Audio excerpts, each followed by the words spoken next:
Buenas tardes. A día de hoy, 17 de abril, viernes, encaramos el fin de semana con una situación bastante parecida a la de ayer. Siguen produciéndose altas y curaciones, con lo cual los datos que nos manda la consejería eleva el número de curados, de pacientes curados de 29 a 33, es decir, 4. El número de casos solamente aumenta en 1 y también vemos un aumento en el número de fallecimientos de 8 a 9. Sobre el tema de las notificaciones de los fallecimientos, que ya comentamos algo ayer, ha habido un periodo de transición donde se habían empezado a contar los pacientes positivos por test serológico, de ahí la subida de más de 30 casos confirmados de un día a otro, y que ya lo habíamos comentado, pero que sin embargo el número de fallecimientos no había aumentado, como si los fallecidos que estaban confirmados solo con el test serológico no contabilizaran. Esto en los medios de comunicación a nivel nacional ya lo estamos, desde ayer estamos escuchando que había una importante diferencia a la hora de comunicar los datos de diferentes comunidades autónomas al Ministerio de Sanidad, que es el que los centraliza,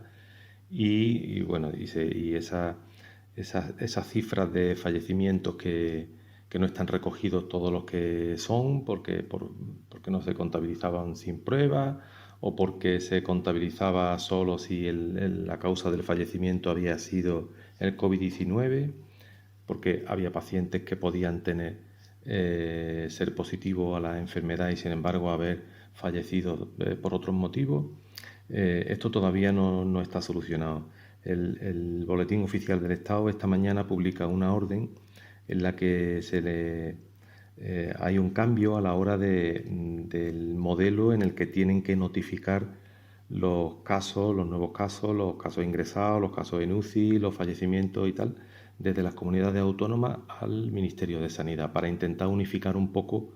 y que sean los datos cada vez más fiables, porque volvemos a insistir en que estamos viendo una parte muy pequeña de lo que es la pandemia. Simplemente habíamos estado viendo todo lo que ocurría de puertas del hospital hacia adentro. Desde hace unos días estamos viendo también lo que pasa de puertas hacia adentro en la residencia, en los centros sociosanitarios, residencia de personas mayores, por ejemplo,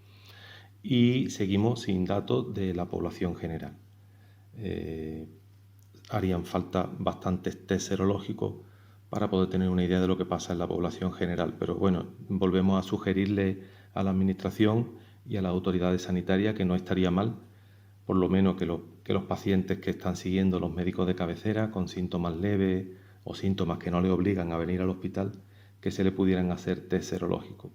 Y al mismo tiempo, con vistas a que más o menos se vaya a ir poco a poco normalizando la situación en los centros sanitarios y se empiecen a hacer otro tipo de actividad que no sea todo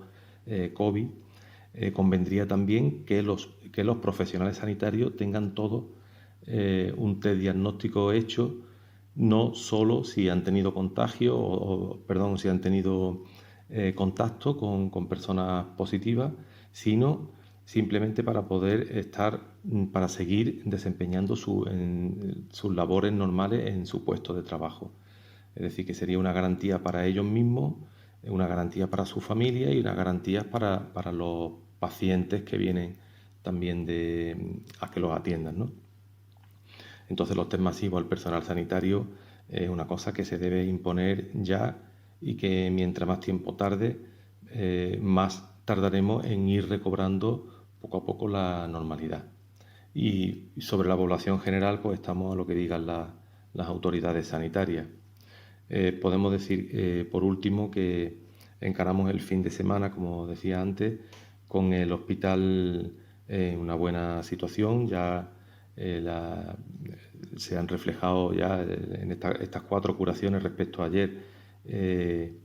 y que solamente hay un caso notificado más,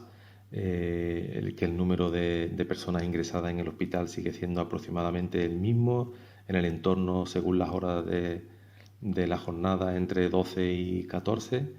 están ya en una sola planta, ya no están ocupadas dos plantas del hospital por el COVID, sino solamente una.